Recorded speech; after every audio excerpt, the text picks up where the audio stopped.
Hey everyone, this is Paul and I'm back with my video series, Darn Good Advice. Today's Darn Good Advice is talking about dividend investing.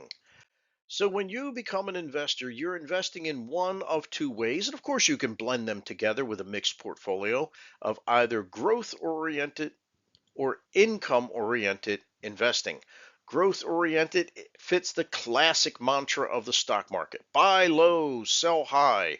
What you bought went up in value and you can sell it for a profit. Classic growth investing. But there are many companies out there that remain highly profitable, but for some reason or another, their share price actually remains relatively flat and not exciting. The question becomes, how do companies that are non-growth oriented keep investors interested? And the answer is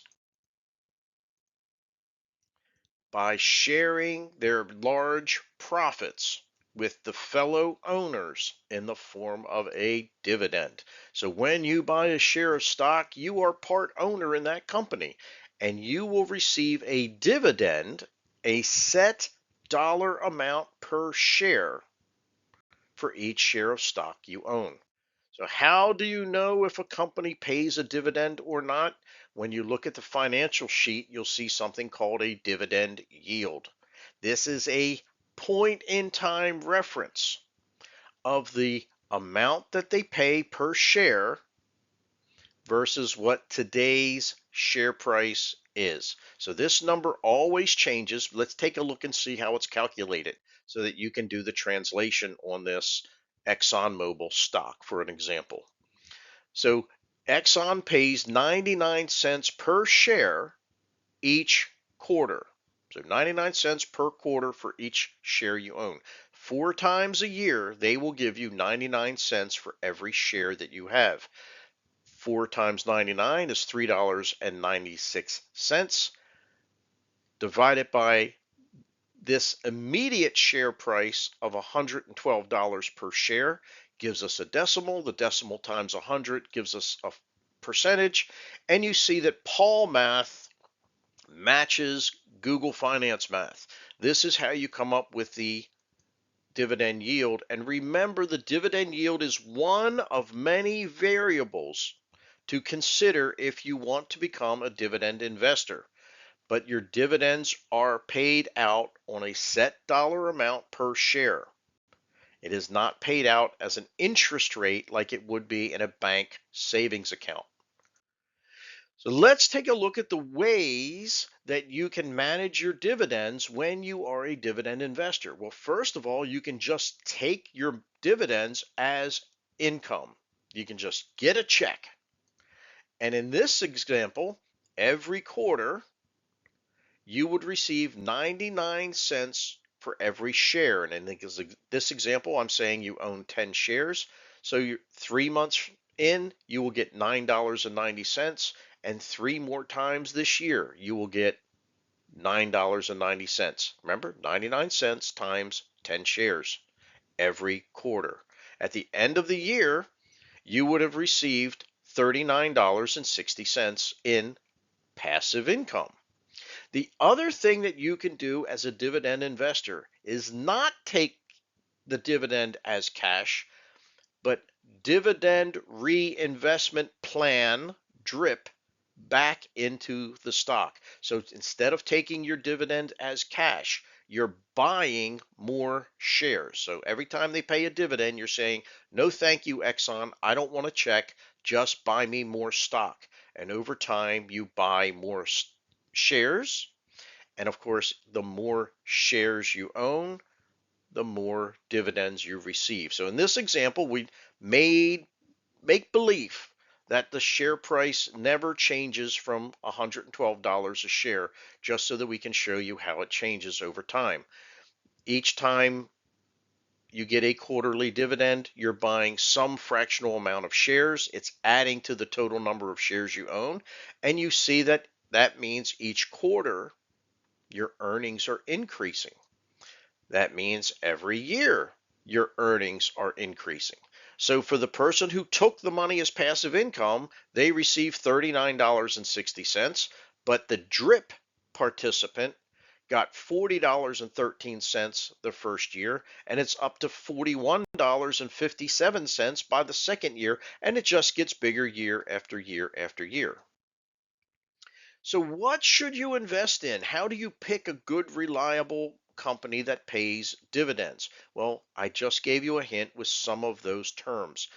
Strong companies, reliable dividends. That brings us to what is called a dividend aristocrat. This is a company within the S&P 500 that has paid a dividend and increased their dividend consecutively for 25 years or more. That is a pretty stable group of companies to be investing in. A dividend king is not necessarily part of the S&P 500, but it is a company who also has consistently paid their dividend and consistently increased their dividend for 50 years.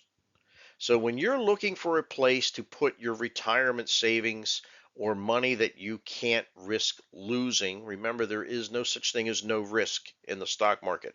But when you look at numbers of variables, and one of them is that they've been paying consistently for 25 and or 50 years, it's a relatively stable company.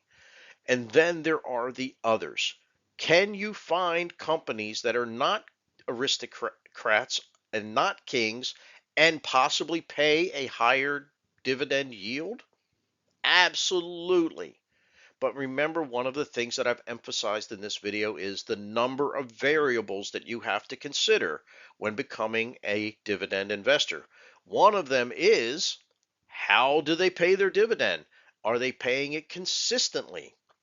Are they able to pay it out of profits, or did they have to pause improvements, pause expansion, perhaps lay people off, or perhaps even start selling off parts of the farm in order to come up with the money? Because you see, once a company starts paying a dividend, it would be detrimental to them to stop paying, which companies always have the right to do. So if you see a company that is stopping their dividend, they may be in for financial turmoil, which means they're no longer keeping investors interested and their stock price could tumble. So how they're paying their dividend is just as important as if they pay it in the first place. So let's take a look at overall returns, right? Our growth versus our income investor. Well, growth will generally outperform income investors, even who are reinvesting their dividends. And yes, reinvesting your dividends is just a very nice way of saying compounding your earnings. The average return for the dividend kings and the dividend aristocrats does stay at a very modest 5.5% compared to the S&P's general 10 to 12% for growth. And those of you familiar with the exponential formula of compound interest over time, the difference between earning 5% and 10% could be staggering in your outlying years. So all of this is taken as food for thought. Okay. Remember that a lower return compounds much differently, but dividend investing does give you a level of stability and a lack of volatility that many investors may find comfort in. So there's no right or wrong answer. There's only what's right and wrong for you. I'm here in this video just to let you know how all the parts work together. I'm not making any direct recommendations. So where does dividend investing fit into your portfolio? Well, remember that later in life, it is an excellent way to supplement your income. It is also risk adverse, never risk free, because you can have market exposure with less volatility focused on these big blue chip, the most expensive chip on the poker table, these blue chip stocks that have been around forever. They're dominating their field. They're incredibly profitable. The expectation that Coca-Cola or McDonald's are going to go out of business is very, very small, right? These are reliable companies that you can invest in without worrying that you're going to suffer through the next 1920 stock market crash.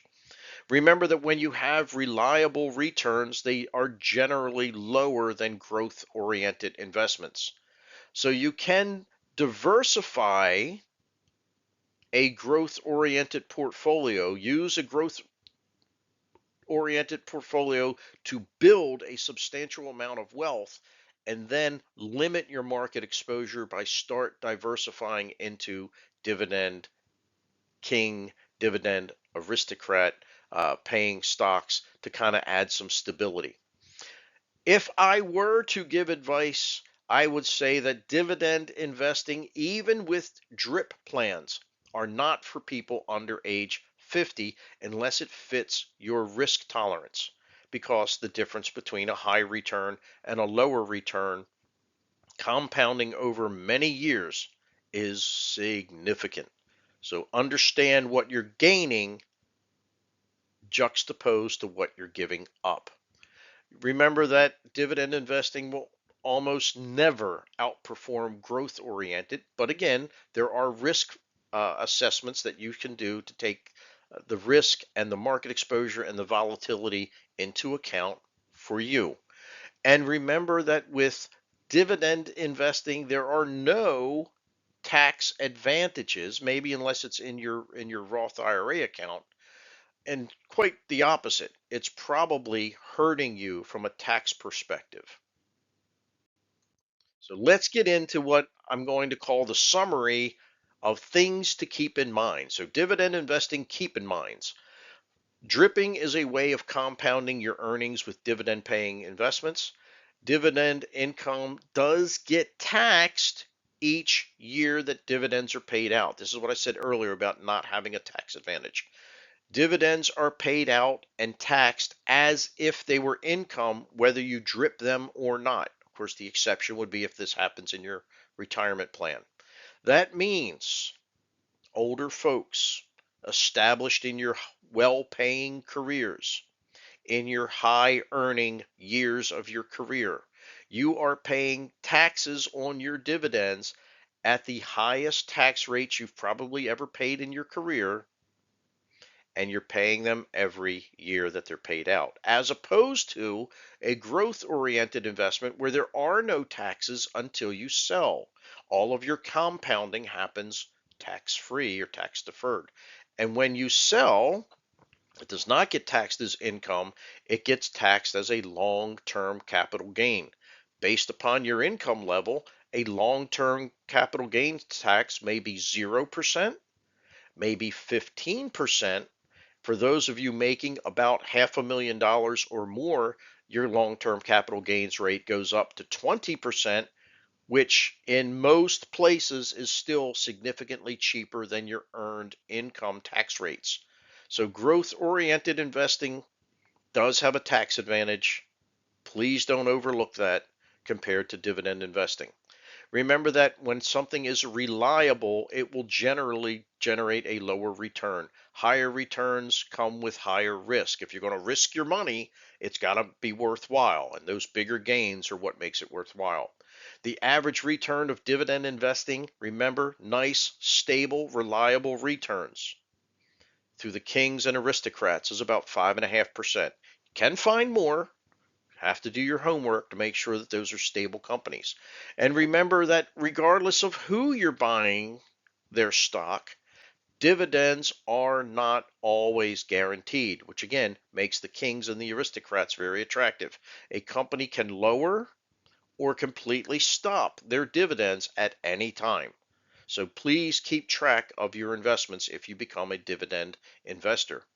And remember that the dividend yield is a point in time reflection comparing the dividend to the share price. So if a share price drops, the company might be in financial trouble, but the dividend yield gets bigger, right? When the denominator of the equation gets smaller, the ratio gets bigger.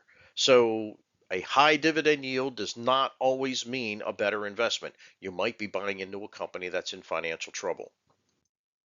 So, folks, that was today's darn good advice on dividend investing. I hope you found it to be of value. I hope it gave you something to think about and consider. Remember, there's so much information online. Sometimes you need to separate the beef from the bull, and I'm trying to do that with these educational videos. Like and subscribe, and I'll see you in the next video.